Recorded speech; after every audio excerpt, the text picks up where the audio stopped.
Mirad, este pequeño resumen lo he titulado ¿Cómo entender el jaleo del 3' a 5'? Para el caso de la duplicación del ADN, para la síntesis de ARN y las proteínas. Veis que 3' y 5', al llevar el prima, son el carbono 3 y el carbono 5, en este caso del monosacárido, bien sea ribosa o desoxirribosa, que forma parte del nucleótido. Cuando decimos que es un extremo 3', supone que en ese carbono del monosacárido, ribosa o desoxirribosa, no hay nada unido. Está libre y lleva su OH correspondiente. Cuando hablamos de que una cadena tiene un extremo 5' libre, quiere decir que el nucleótido que aparece en la primera posición, su monosacárido, sea ribosa o desoxirribosa, lleva su carbono 5 libre. Esto es importante que lo tengáis claro. Hay dos principios fundamentales con los que tenéis que quedaros. Y es que en todas las moléculas, en todas las hebras, sea ADN o sea ARN, la síntesis va desde el extremo 5' hacia el extremo 3'. Eso significa que la cadena que se está formando va a tener libre un extremo 5' y el último nucleótido que se añade va a tener libre el OH del carbono 3' del monosacárido.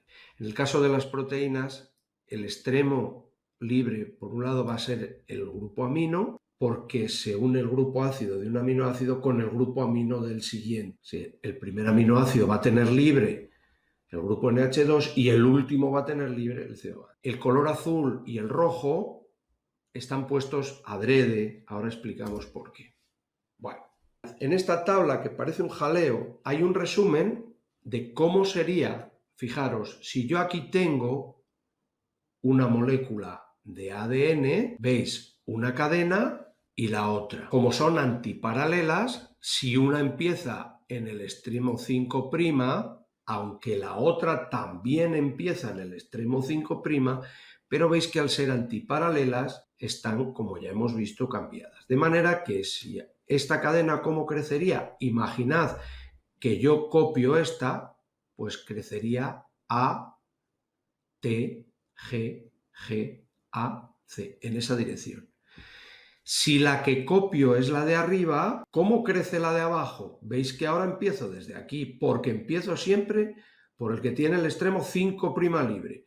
Luego aquí añadiría primero una G, aquí añadiría una T, un nucleótido de guanina, un nucleótido de timina, citosina, citosina, adenina, timina. Ahora vamos a ver cómo se transcribe un ARN mensajero que sabéis que va a copiar la cadena que hemos llamado molde, aunque la información va en la cadena de ADN codificante. La información va aquí, se copia y veis que como esta cadena tiene el extremo 5' aquí, el ARN empieza a sintetizarse desde el extremo 5'. Es decir, el primer nucleótido tiene el extremo 5' y por lo tanto iremos añadiendo primero esta A, luego la U, la G, la A y la C. Hemos ido de 5' a 3'. En el caso de que tuviéramos una ARN transferente, si os fijáis, como tiene que complementar el codón del mensajero con el anticodón del transferente, si el ARN mensajero va en esta dirección, vemos nuevamente que los transferentes tendrían que ir en esta dirección. Es decir, aquí estaría el extremo 5'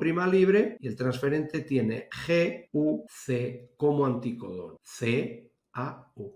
No es UAC, y esto es muy importante, CAU. Como el codón AUG, como veremos, simboliza para la metionina, el primer aminoácido que se va a unir aquí es la metionina. Y luego las partículas, el color azul y el color rojo tienen su sentido y es como regla mnemotécnica. Azul empieza por A igual que antiguo y rojo empieza por R como reciente, significa que lo más antiguo, lo primero que ponemos, irá en azul. ¿Cómo explicaríamos la replicación del ADN? Veis que en el ADN tenemos dos cadenas antiparalelas. Vamos a obtener una copia idéntica de esta molécula. Conservamos en negro la hebra original y vemos en anaranjado la nueva hebra. Bien, ¿cómo crecería este ADN que se está sintetizando de nuevo? Pues aquí veis en esta parte de arriba que la dirección siempre es 5', 3'. ¿Dónde tengo el extremo 5'?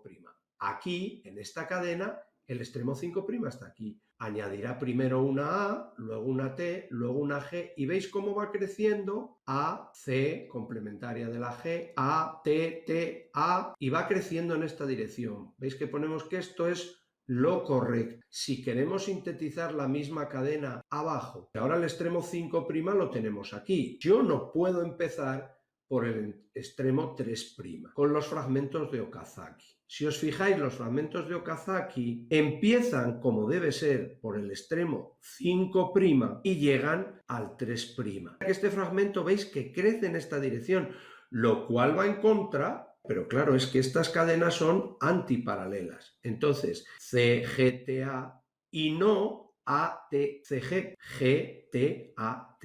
Cuando tenemos todos los fragmentos de Okazaki correspondientes, se van uniendo y al final el resultado es que se ha copiado la cadena. En el caso del ARN hemos dicho que se transcribe únicamente una cadena, lleva la información genética que se llama hebra codificante y la otra es la que se va a copiar, que es la hebra molde. ¿Cómo tiene lugar la síntesis de ARN en esta cadena molde? Ojo, otra cosa sería que la molde fuera esta. En esta cadena molde veis que empieza por el extremo 5'. El ARN mensajero tiene un extremo 5', que es el que comienza. Adenina, complementaria a una timina, uracilo, a la adenina, guanina, citosina, uracilo, hasta que termina en el extremo 3'. Este trocito es lo que se ha transcrito. No se transcribe más. Visteis que en el ADN era todo completo, toda la molécula. Y veis que esta cadena de ARN mensajero, que es A, U, G, C, esta cadena, copiada de esta cadena molde, fijaros que es muy parecida a la codificante A, T, G, C, T, T, N. En lugar de uracilo, como es ADN, lleva timina. Aquí veis el ejemplo que tenéis en vuestros apuntes, cómo veríamos esto con el funcionamiento de la ARN polímeras. ¿Veis cómo se van añadiendo al extremo 5', al 3'? Por eso nos pone aquí dirección de la transcripción. Pues eso.